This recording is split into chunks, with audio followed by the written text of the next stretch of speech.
So, how does a single question asked outside a daycare in Minnesota completely blow up and spark a nationwide debate? How does it pull in federal investigators and lead to some absolutely massive allegations of billion-dollar fraud? Well, that is the story we are unpacking today, and it all kicks off with one pretty staggering number. And that number is 125 million. I mean, just let that sink in for a second. That's how many views a single video investigation got on the social media platform X. To give you some perspective, we're talking about Super Bowl level viewership here, all for a story unfolding in Minneapolis. And what was the spark that lit this huge online fire? It was this simple, direct question. You have a young journalist in Minnesota standing outside a daycare, and he just asks, "We're just wondering where the children are." And believe me, that one question is what ignited the entire firestorm.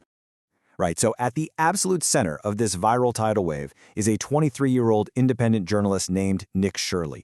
His video series, the one alleging this widespread fraud in Minnesota, well, it's the catalyst for this entire massive conversation.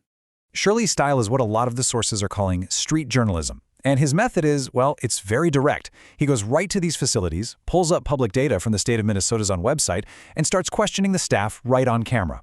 Now, as the sources point out, this approach is pretty confrontational, and it often ends with him getting threatened or escorted off the property by staff or even the police. And of course, it's all captured on video. So let's talk about the specific scene that really grabbed everyone's attention. In one of his most popular clips, Shirley walks up to a daycare that, according to his state website, is supposed to be serving 102 children, and it's received over $2.6 million in funding. He asks the staff a pretty basic question, where are all the kids? And he's almost immediately told to leave. That specific moment really became the poster child for this whole controversy. But that one interaction, it just hints at a much, much bigger issue, the money. And according to the sources we've looked at, the numbers at the heart of this story are just mind-boggling. Congressman Peter Stauber, who represents the state, has alleged that the total amount of taxpayer money that was fraudulently used is somewhere between $9 and $11 billion. Yep, you heard that right. That's billion with a B. And these allegations aren't just limited to one area. The sources claim this is part of a pattern of massive fraud that stretches across a bunch of different sectors, all within Minneapolis's Somali community. We're talking about daycare centers allegedly billing for kids who aren't there, healthcare facilities billing for services in basically empty buildings, and even fraudulent claims for things like medical transport and at autism centers. Now, whenever you have allegations of this size, you just know a political firestorm is right around the corner. And sure enough, the focus quickly shifted to Minnesota's state leadership, with a lot of accusations of just inaction. The person taking most of the heat in the source material is Governor Tim Walz. His political opponents are saying this alleged fraud all happened under his watch for years.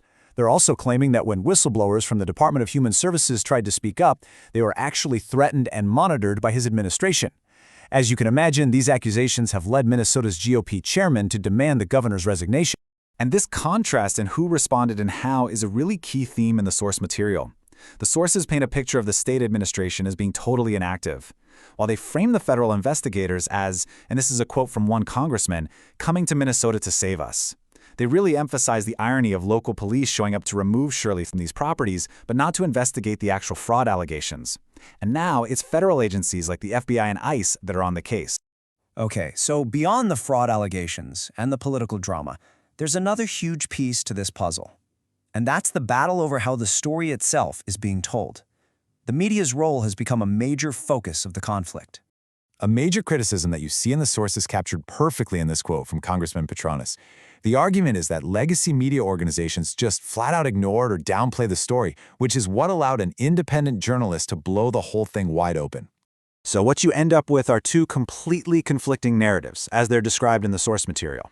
On one side, you have the view that a massive scandal is being intentionally buried and twisted by the media. But the opposing narrative, which the sources attribute to places like CNN, is that the Somali community is actually the one under attack, and that the journalist's aggressive style is why he's getting these hostile reactions. So there's this fundamental disagreement over who's the victim here and who's the aggressor. So, with federal agencies now involved and the story getting national attention, the conversation has really shifted to accountability. The big question is, where do things go from here? Well, the sources lay out a pretty clear path forward. Step one is the federal investigation, which is being led by agencies like the FBI and ICE.